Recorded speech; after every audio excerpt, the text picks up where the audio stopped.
എനിക്കൊന്നും വലിയ താല്പര്യമുണ്ട്. എനിക്ക് ഇവിടുന്ന് പെട്ടെന്ന് നാട്ടിൽ നിന്ന് വിടണമെന്നുള്ളൊരു ഇതായിരുന്നു. ഫിനാൻഷ്യൽ ക്രൈസിസ് അത് കണ്ട് ജിസ്മിൻ സാർ സ്റ്റൈപ്പൻഡും ഒരു കൊല്ലം നല്ല രീതിയിൽ ഇതിന്റെ ഹലോ, എൻ്റെ പേര് ആരകൃഷ്ണ. എനിക്കിപ്പോൾ 19 വയസ്സാണ്. ഞാനിപ്പോൾ +2 കഴിഞ്ഞ് നിൽക്കുകയാണ്. ഞാൻ +2 പഠിച്ചുകൊണ്ടിരിക്കുമ്പോഴാണ് എനിക്ക് ഇങ്ങനെ ഇവിടുത്തെ കോളേജും അങ്ങനത്തെ ഇതും എനിക്കൊന്നും വലിയ താല്പര്യമുണ്ട്. എനിക്ക് ഇവിടുന്ന് പെട്ടെന്ന് നാട്ടിൽ നിന്ന് വിടണമെന്നുള്ളൊരു ഇതായിരുന്നു. അപ്പോൾ എനിക്കതിനുവേണ്ടി ഒരു വഴിയായിട്ടാണ് ഞാൻ ജർമ്മൻ പഠിച്ചത്. പിന്നെ ഞാൻ ലാൻഡ്സ്റ്റിറ്റ്യൂട്ടിനെ പറ്റി അറിയുന്നത് ഞാൻ യൂട്യൂബിൽ കുറേ വീഡിയോസൊക്കെ കണ്ടായിരുന്നു.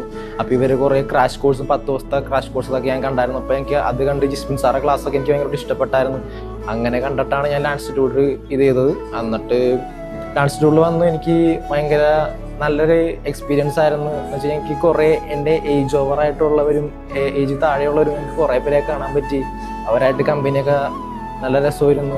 അപ്പം ഇതിൻ്റെ ഇടയിലും പക്ഷേ എനിക്ക് കുറച്ച് പ്രശ്നങ്ങളുണ്ടായിരുന്നു. അമ്മയുടെ ഇടയ്ക്കൊക്കെ പറയും ഈ വേറെ കോഴ്സ് നോക്കുന്നുണ്ടോ ജർമ്മൻ. അമ്മക്കൊന്നും ചിലപ്പോൾ ചില സമയത്ത് താല്പര്യമൊന്നും ഉണ്ടാവില്ല ഇങ്ങനെ പോണേന്, പുറത്ത് പോണേന്. അപ്പം എന്ത് ചെയ്യുന്നു വെച്ച് കഴിഞ്ഞാൽ ഞാൻ പറയും ഒരു കൊല്ലം ഞാൻ പഠിച്ച് ഒന്നും ആയില്ലെങ്കിൽ ഞാൻ ഇത് ഡ്രോപ്പ് ചെയ്തിട്ട് പോകാൻ പറഞ്ഞേക്കണേ. പക്ഷേ അതിന് മുമ്പിൽ ഇപ്പോൾ ടെലിക്ക് പരീക്ഷ എഴുതി കഴിഞ്ഞിരിക്കുന്ന റിസൾട്ട് വരാൻ വേണ്ടി വെയിറ്റിംഗ് ആണ്. പിന്നെ അതിനുവേണ്ടി ലാൻഡ്സ്റ്റിറ്റ്യൂട്ട് നന്നായിട്ട് ഹെൽപ്പ് ചെയ്തിട്ടുണ്ട്.